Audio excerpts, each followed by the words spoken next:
మత్స్యకారులకు గడ్డుకాలం మొదలైంది. సముద్రంలో చేపల వేటపై నిషేధం అమల్లోకొచ్చింది. గతంలో 45 రోజులు ఉన్న నిషేధాన్ని ఇప్పుడు 60 రోజులకు పెంచారు.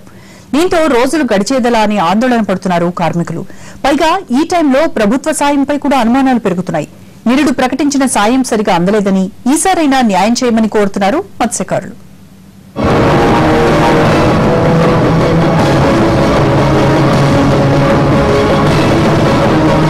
సముద్రంలో చేపల పునరుత్పత్తి సమయం కనుక ఏటా వేసవిలో 45 రోజుల పాటు వేటను నిషేధిస్తోంది ప్రభుత్వం. తర్వాత ఏడాదంతా విరివిగా చేపలు దొరకాలి అంటే ఇప్పుడు ఈ మాత్రం ఓపిక పట్టాల్సిందేనని ప్రభుత్వ వాదన. ఇంకొంచెం ఎక్కువ జాగ్రత్తలు తీసుకుంటూ 45 రోజుల్ని 60 రోజులకు పెంచింది ప్రభుత్వం. దీంతో ఎక్కడి పడవలు అక్కడ ఆగిపోయాయి. చేపలు పట్టడం తప్ప మరో పని తెలియని మత్స్యకారులు ఊళ్లలో ఖాళీగా తిరుగుతున్నారు.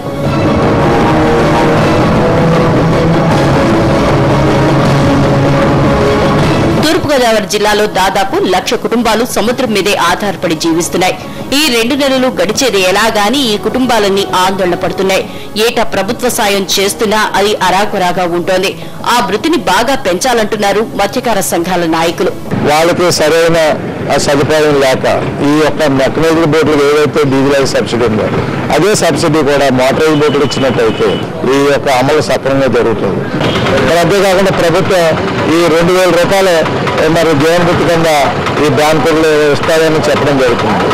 ఈ 2,000 కాదు 6,000 రూపాయలు ఇవ్వాలని మేము మీ ద్వారా ప్రభుత్వాన్ని కోరుతున్నాం. నిబంధనల ప్రకారం సాయం చేస్తామంటున్న అధికారులు చేపల వేట విషయాల్లో మాత్రం కఠినంగా ఉంటామని హెచ్చరిస్తున్నారు. ఈ టైంలో మరపడవలతో సముద్రంలోకి వెళ్తే బోట్ లైసెన్సులు కూడా రద్దు చేస్తామంటున్నారు. సముద్రంలో వేట నిషేధం అనేది ఏప్రిల్ 15 నుంచి జూన్ 14 వరకు 61 రోజులు గవర్నమెంట్ ఆఫ్ ఇండియా నిషేధించడం జరిగింది. దానికి గాను మన జిల్లాలో ఉన్నటువంటి తీర ప్రాంతాలు ఉన్నటువంటి అన్ని మండలాల మత్స్యకారులందరూ కూడా అవగాహన కల్పించడం.